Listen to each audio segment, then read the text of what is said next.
Welcome to Scrunchy Time. I'm Nicole Hegstead, your fertility advocate. After 6 years of infertility and 3 miscarriages, I decided that I needed to become the advocate for my own body. If you're exhausted from struggling to get pregnant and want to know more about how I can help, check out my website at www.nicolehegstead.com. And I'm Bridget May, your children's health expert.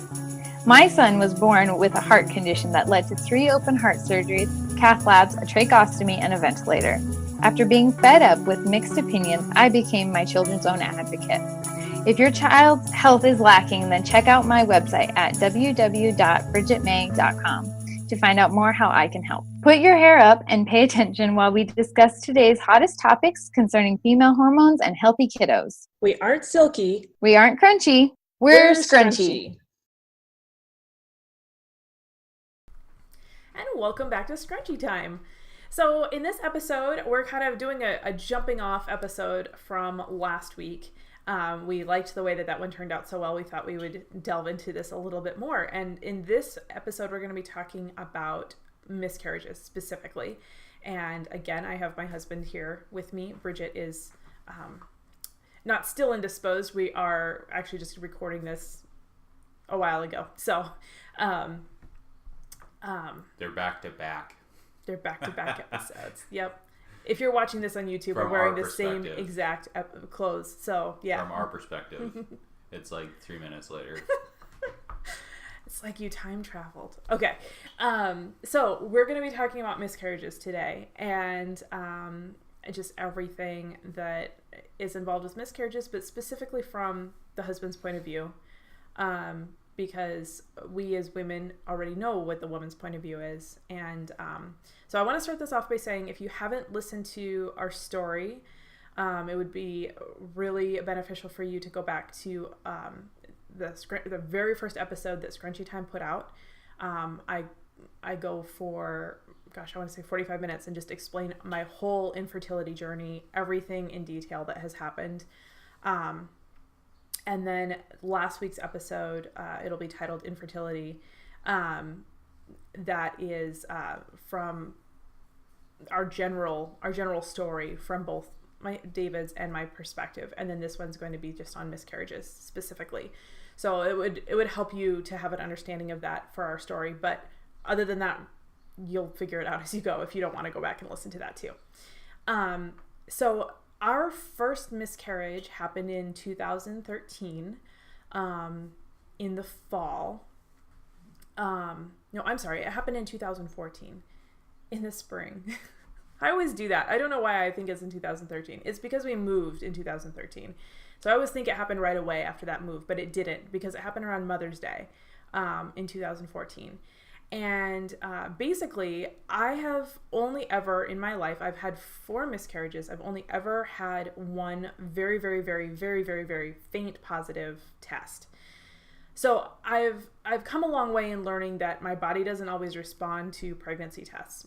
And, but I've ended up figuring out that I was having a miscarriage later. So in 2014, in May, I had my first miscarriage that I knew about. I've also theorized that I've had more before then, but I can't prove that at this point. Basically, I had a really traumatic period. And normally my periods would be strong the first day with some cramping. I take some ibuprofen, lay down for a nap. When I wake up, the pain is gone, and I go about my day. This one I was taking ibuprofen all day long.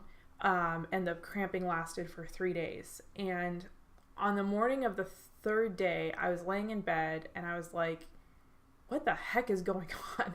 Like, this is not normal for me to be cramping this late. And I've just always been so used to having horrible periods compared to most women that I had just kind of brushed it off as not a big deal. And I was laying in bed and I was thinking, why am I like, you know how when you have a pain like in your foot or your side or your arm or something, and then all of a sudden one day it just hits you like, I'm in pain, like I need to deal with this. This isn't just like something that's going to go away on its own. And it hit me, like my brain was just like, you're having a miscarriage. It just out of nowhere. And so I grabbed my cell phone and went to the bathroom because that's what we do in the morning. And I Googled miscarriage symptoms, and I had all of them. And there was way more tissue that I was shedding. There was more blood. There was more pain. There was cramping, all the things. And it was a very traumatic moment for me because we had been trying for 2 years at that point, and very frustrated, had no clue what was going on. And then to find out that I had been pregnant, and I had worked 2 double shifts that weekend, and I had taken a bunch of ibuprofen because I was in physical pain at that point. And then David took me out for drinks. Got you pretty wasted. Yeah. Well, I just had one drink. Well, it was a big strawberry daiquiri.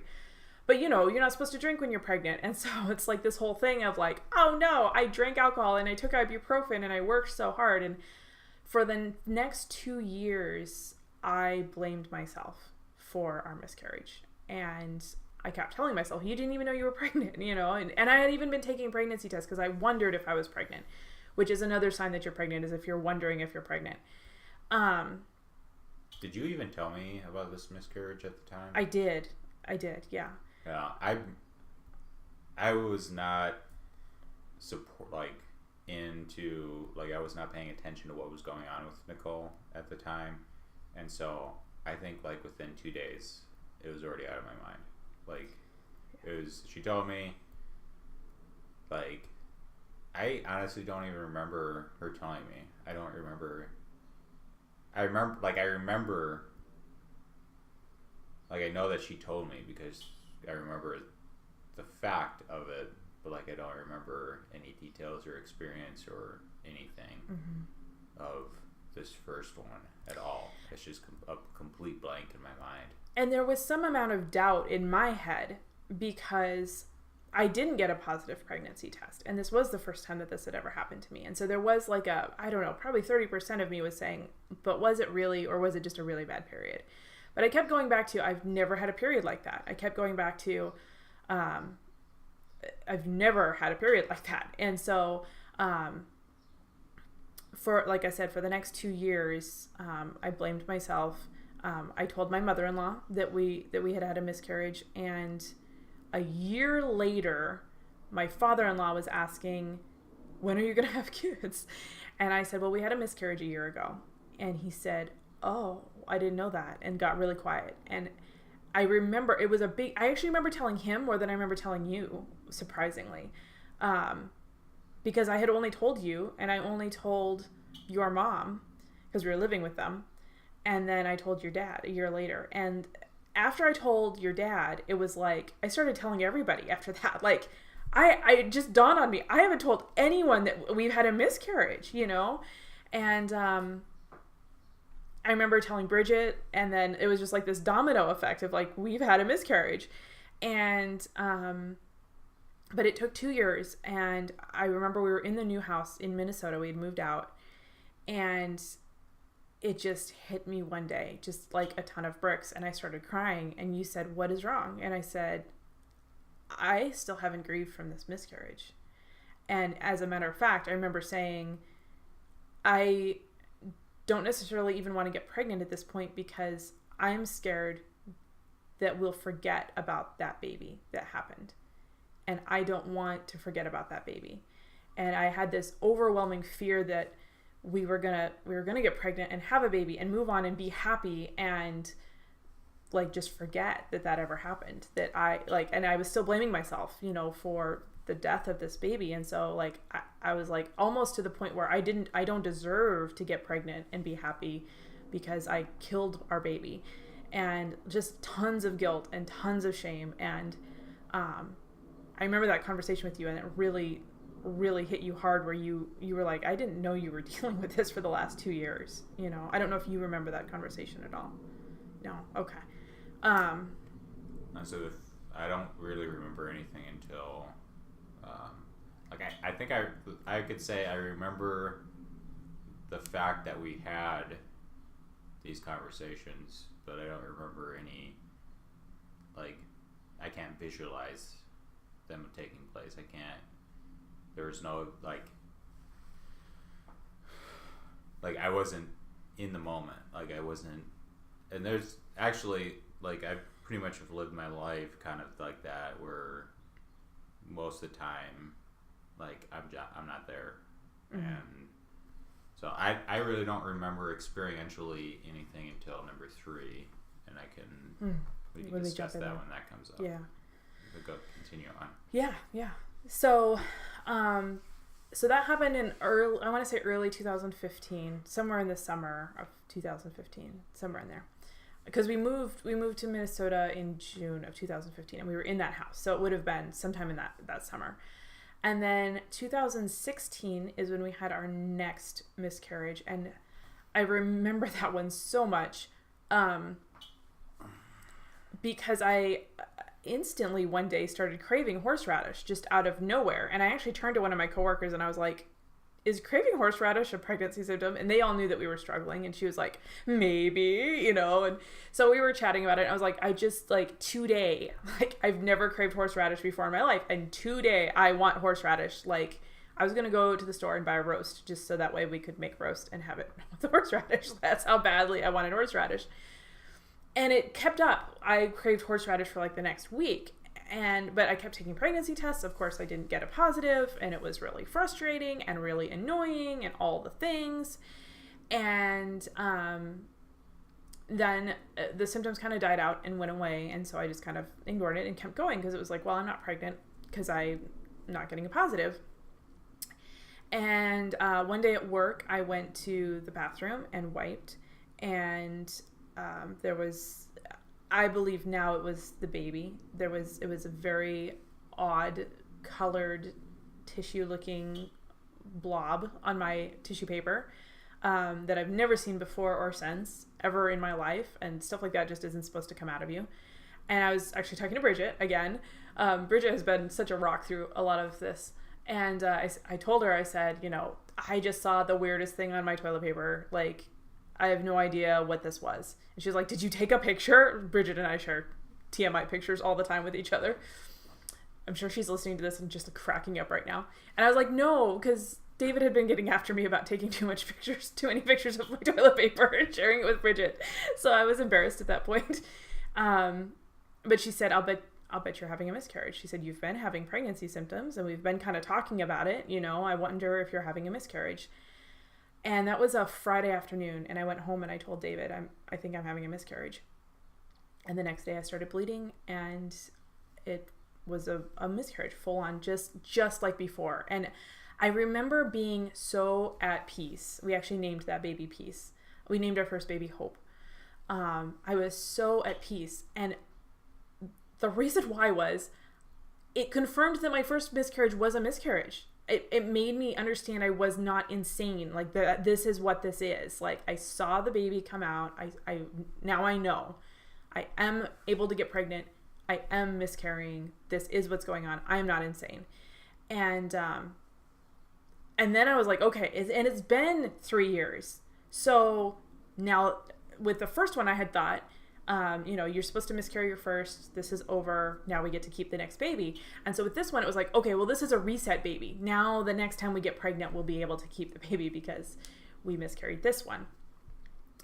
And so just kind of moved through that with I felt grace and poise, just okay, this is done. This is over. I feel calm. I feel at peace about this, and we get to move on. And then I believe personally, I can't prove it 100%, but in January or the end of February 2017, I believe we had another miscarriage. I started getting tons of symptoms. I was nauseous. I felt pregnant, like they say, you just feel pregnant. But again, I could not get a positive pregnancy test, and we actually went to Disney World and I started my period. And in the last, 6 months or so, I've started doing more research into early chemical pregnancies and what those miscarriages look like. And they look so similar to a period that you would never know. And so just basing it off of my symptoms, I believe that I was actually pregnant at that point as well, and had our third miscarriage then. But again, I didn't know at the time. I haven't really even needed to grieve through that, because it wasn't until this last 6 months that I'm like, I actually have had 4 miscarriages. So anyway, so that was that one. And then in June of 2017, I thought I was pregnant. I was getting really, really strong symptoms like nausea, again, all the things. So this is my third pregnancy in a year. So this is intense on my body at this point, right? And like, we're remodeling our house again. We were stripping down floors and re-sheetrocking. We were pulling lath and plaster out of all of our rooms and sheetrocking everything. We recarpeted, like, you name it. We were getting our house ready to sell. And we were busting our butts. Like, we would get up, work on the house, take showers, go to work, come home, work on the house until we just couldn't stay up anymore and would collapse into bed. So you can imagine what this is doing to my body at this point. I've just had 2 miscarriages, and I'm pushing my body to the absolute brink of what I can do. And I have no understanding at this point about how much stress affects your infertility, about how much hard physical labor affects infertility, about how good nutrition. I mean, I kind of understood that nutrition was important, but I did not know anything at this point about hormone control or any of that. And anyway, David was in the shower one day, and I took a pregnancy test and set it on the counter and like went about my day, you know, and like I looked down and there's a line, and I'm of course like, holy crap, there's a line. Like, I didn't know what to say. I was just like, after 6 years of it, or 5 years at this point, it was like, no, this is a dream. Like, it's positive. And I said, David, it's positive. And he was like, what? You know, and he whips back the curtain and he looks at it and he's like, that's not positive, because it was very faint, very, very faint. And I said, there's a line. If there's a line, it's a positive. And he's like, I would not think that that's a positive. And I was like, well, then you're wrong. You know, we had a whole conversation about it. And he was like, if you were a teenage girl, you wouldn't think you were pregnant. And I was like, it doesn't matter. I'm not. So like, I'm pregnant. And then we were actually renewing our vows that weekend. And so our families came and visited, and that was kind of a stressful weekend. And my mother-in-law and mother both told me, well, wait a few days and retest, you know, it'll get darker. And so I did. And there was no more line. And I waited a few more days and tested again. And there was nothing, and it came back negative. And I tested probably once a week for the next 3 months. And nothing, they all came back negative. And it was really weird though, because I kept dealing with nausea and lots of different symptoms. I got nauseous in a wave pool at Wisconsin Dells. Literally, I had to get out of the pool because I was going to throw up in a wave pool. Just not me. I have a very strong stomach. So I was kind of like, that's weird. And then one day, out of the blue, I was, again, going to the bathroom, and I wiped, and there was it was basically the embryonic sac. It looked like a little blueberry, and I was in so much surprise that I didn't even stop to think. And for a long time afterwards, I was upset with myself, but I called you in and was like, look at this, you know? And I remember your first response was, I was like, doesn't that look like the embryonic sac, like a baby? And your first response was, no, it doesn't. And I was looking at it like, how does it not look like that? And you were like, that's not what that is. That's not what that is. And you just walked away. And I was like, how do you know what it is or what it isn't? You know, like, I'm just like, at this point, like, that is exactly what that looks like. And so I flushed the toilet, and I was just like, okay, but I'm pretty sure that's what that was. And it was. Then I started bleeding again, and that miscarriage was really hard on me physically and emotionally, because I had thought I got to keep that one. You know, I had thought, okay, we're gonna get to keep this one and move on. And then I think too, a really hard part, and I know you're gonna talk about this in a minute, but you dealt with so much emotionally during that miscarriage, and so I felt like I had to support you as well. And for me at that point, it was kind of like, all right, well, I've already been through this 2 times, you know? And so like, I need to suck it up for him and try and be supportive of him through this process. So anyway, that is my end of the miscarriage experience. And I'm going to let you take over for you. Yeah. And so basically, I didn't believe any of them until the 3rd one, or fourth, yeah. That last one. I didn't believe that any of them had happened or at least possibly when the first one happened, just because I'm not exactly sure, but like we didn't do a pregnancy test. I was really into the pregnancy test. So if there wasn't a pregnancy test, like, or if it came back negative, it didn't happen. And so even with the third one, this last one, you had gotten those negative pregnancy tests. And when I first saw the embryonic sac, I knew what it was, but I didn't want to admit what it was. And so I said, that's not that. And I just went away. And I think I just acted like nothing happened for a few days. But I ended up slipping into like a month or 2 months long depression. Because I couldn't deny that we had lost this child after how long we had been trying. And basically it was like experiencing it all for the first time.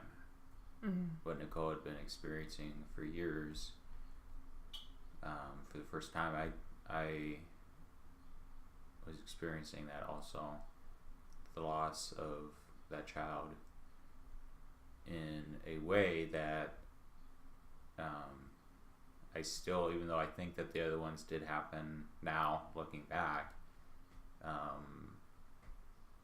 there's not an emotional connection to those children we lost the way that there was for this one. Because as the man, the only thing, and this is one of the things we'll talk about next, but there's only two ways I could know that a miscarriage happened, and one is Nicole telling me, and then two, seeing what comes out. And like, I regret to say that I just did not take Nicole at her word for the first few. And like the third one, it's just very difficult. It's very difficult for a man to accept something just purely on the word of his wife, and that's something that is hard to, especially on the wife. I mean, extremely hard. Like, my husband doesn't believe me. Like, what is this marriage except if, you believe me and I believe you in all things. That the Bible talks about love in that love passage in Corinthians, that love believes all things, and if you're not believing me, like, do you even love me? That's something I've had to realize, that Nicole, not only was she experiencing the loss of a child, but the loss of trust from me during those. The third one comes, and I'm going through all the emotions for the first time, and I'm just in a depression, a really bad one, and it just won't go away. I mean, I'm coming home, I'm depressed. I go to work, I'm depressed, and I'm met with one of our pastors to talk about it. Who's this particular pastor? They've been blessed with lots of children, but they also have had like 10 miscarriages over the years. And so he's giving me advice. I honestly don't remember what his advice was. But I finally was able to realize what Nicole had been going through. And I think that one was when I truly came on board with everything. And I think that Nicole was just transitioning into the phase of there's no hope, there's no point in continuing, when I was just transitioning into the phase of we need to start figuring these things out. Like, there's something wrong. Like, I'm a good 3 years behind her. And so I'm not even sure if you wanted to name this one, or if you did, but you basically allowed me to do it. Mm-hmm. Or like I asked to name this one, and so I named her or him Perseverance, because I was like, we need to persevere through what we're going through. And so that was my experience of that one. I don't remember much more details. I do remember I can see it as clear as day what it looked like, and we Googled, and it was identical to other miscarriages. Everything. Well, I just said, you Google online what an embryonic sac looks like. Yeah, don't Google miscarriages unless you are at an emotionally stable place. Yeah. Don't ever do that. So that's what it was, and like that at the same time made me go, well, if you were pregnant but we were getting negatives, what, that's kind of woke me up to, oh, so like when you got negatives previously and you still said you got miscarriages, you were having miscarriages. Mm-hmm. These pregnancy tests that for whatever reason don't work with us, and that is also a big sign that you're going to lose the baby. HCG can be important to the survival of the baby, and so that actually fits more with the miscarriage concept than anything else, is that I would be getting negatives even though I was pregnant and my body just wasn't producing the correct hormone to sustain the pregnancy.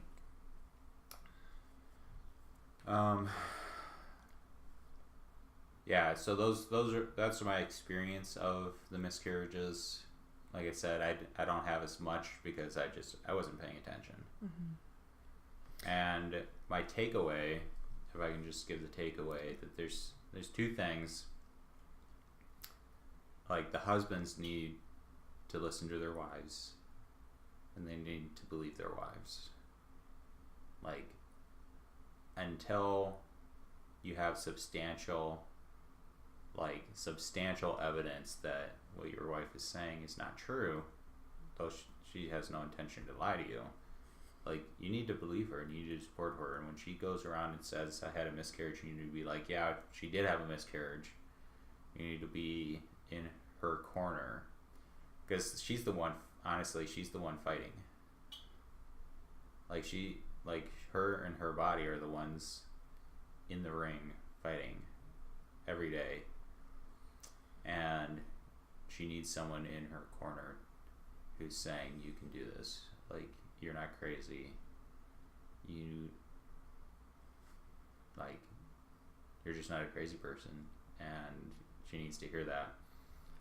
And the second thing is, wives, you need to help your husbands in that faith, in that belief. You need to tell them what you're feeling. You need to show them what you're feeling. You need to, and even if, like, the idea of it is gross, but you need to show them what is coming out of you, because I didn't believe anything until I saw that one. Mm-hmm. And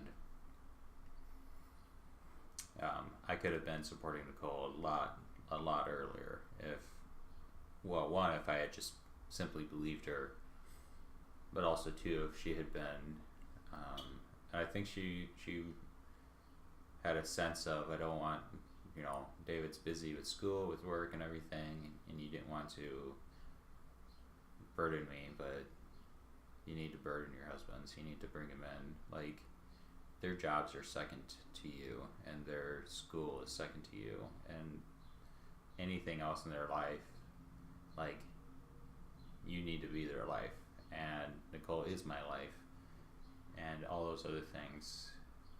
Like, honestly, like, finishing the schoolwork, I mean, I'm still not using my math degree for anything. So, like, it's not wasted. I am using one. I'm substitute teaching, but which is a pretty good paying job. But like, I'm not actually doing anything using the math degree itself, other than that. So it's kind of like, that obviously isn't as important nor long lasting as our marriage. I think it's we have an intuition that we just deal with these things on our own too, and it comes from the concepts of our period. You know, like when you're on your period, you don't have sex, you don't show it to him, like you send him out of the room if you're going to the bathroom, you know, that kind of thing. And it kind of just stems from that then when you're having a miscarriage as well, you wouldn't show it to him, you know. And I feel like I've really tried to break down that barrier with David through his kicking and screaming. There have been times where I'm just like, oh, look, I'm on my period, you know, and he's like, why are you showing this to me? And it is one of those things where we do, like, it is important because they will never experience that. They will never experience what it's like to bleed once a month. They will never experience any of those things that we go through. And so it's literally the only way that they can experience it is visually, to understand what's going on. And I think one of the things that bothered me the most about my first miscarriage was for that 2 years thinking about everything that I saw come out of my body and wondering with every trip to the bathroom, was that part of the baby, or was that part of the placenta, or was that part of the uterine lining? And just, I remember one time standing over the toilet and looking into the toilet and flushing it and thinking, did I just flush my baby down the toilet? And that is horrific, and it's horrible, and it plays in your mind over and over and over again, and there's no way that you can explain that to anyone else until you do. But we don't talk about that in polite society. We don't address the inner thoughts of a mother who's mourning the loss of her child. And I think that is what makes me the most angry, is when you've experienced something like that, and then you go out into public and somebody asks you, you know, when are you going to have a baby? And you say, well, we just had a miscarriage, you know, a few months ago. And they say, oh, well, at least you know you can get pregnant. And all of those thoughts are going through your head of what you saw and what you experienced and what you felt. And it's not just emotionally painful, it's physically painful. You go into labor, you have cramps, your body dumps everything. And the entire time that it's doing it, it's painful. And you're sitting there thinking, my body is betraying me. My body is literally turning on the only thing I want. And there's nothing I can do about it. And you hate yourself and you hate your body and you hate everything that's going on. And then people say really, really stupid comments like, well, maybe God doesn't want you to have children. Or, well, maybe if you just relax, it'll happen. And you just kind of want to slap them, you know, because, or my favorite is, I've never had a miscarriage, so I can't understand what you're going through. Really? You have no empathy? You have no understanding, like, especially from women. You know, I could understand if a guy said something like that, but really? Like, you can't even imagine. You've had children. You've physically given birth. You can't even start to try to imagine what I'm going through. So we need to be way more kinder to women who have miscarried as far as public goes. But until you've had a miscarriage, you do not understand what it is. And I remember, you know, you see all the movies where women just like pass out on the floor and there's like a puddle of blood and that's the end of that. And then they're fine. And it's so stupid because it's not what it is at all. And you have no consideration for or no concept of what a miscarriage is, but they still have to give birth. The baby still has to come out. And with that understanding alone, we need to have way more empathy on women that are going through this. And again, we need to show our husbands, because if they don't see it, they're not going to understand that is what's going on. And maybe you're lucky. Maybe you got a positive pregnancy test, and so he does, you know, he automatically believes you, and you don't have to go through the journey that we went through, which would be a huge blessing. But I would still encourage you to show him what's coming out, because he needs to understand the pain that you're going through. And mourn with you through that. And I don't know, I felt like for my first miscarriage especially, and part of that was my fault. That's not all on David. I did not speak to people about it. Like I said, it took me a year to tell my father-in-law, and he was the third person I told. I didn't speak up about it. I didn't say, I'm in pain and I'm suffering here, and I kept it in. And if you have had a miscarriage and you're trying to do that, you will not heal. You will not heal until you dig it up and process it, because you have to grieve through that loss. You have to. You can't just bury it and walk away from it, because it will always be there. And tacking onto that, for people, I've heard lots of people say things like, I've been wondering how you're doing with your miscarriages, but I don't want to bring it up. I don't want to cause you pain by bringing it up. You need to realize that I'm not going to forget. I had a friend tell me that. Actually, Hannah Fellows, she's been on as a guest speaker here too. She was saying, I'm not going to forget that I had a miscarriage. Like, that's something I remember daily. And if I don't remember it daily, I at least remember it weekly, that I have babies. I have babies I've never met. And so you asking, how are you doing with all of that? Like, there's nothing wrong with that at all. It's not going to bring up more pain. It's not going to make us feel sad, because we already feel sad about that. And it's touching to us that you would ask and be concerned enough to say, how are you doing with all of that? And responding is a much better response than like we've personally had the situation of Nicole's parents. Nicole brings up, I just had a miscarriage, and like just an attitude of, well, that's, did you hear about this other thing that's going on? I think specifically your dad was like, well, your brother bought a boat or something. Yeah. So, yes, absolutely. Respond. Any response that you can give to, a grieving mother or father is going to be better than nothing at all. Because they are grieving. They're tuning into your body language. And I can tell you firsthand, the minute that you tell someone that you've had a miscarriage or that you have infertility, the first thing they do is shift their weight, because they're uncomfortable. They're uncomfortable that you brought it up. And you know what goes through our mind? Do you think you're uncomfortable? I'm the one that had the miscarriage. I'm the one that has the infertility. And there's a very small circle of friends that I have that have not reacted that way. And then the next thing they do is they try to validate it. And they try to say something like, well, God's in control. Or, well, I'll pray for you.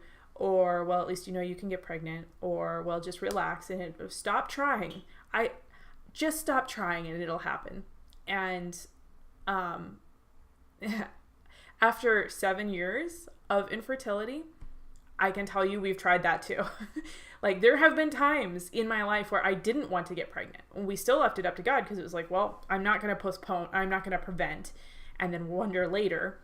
But it would be really inconvenient for us to get pregnant right now. And so we're just going to enjoy sex and just go from there.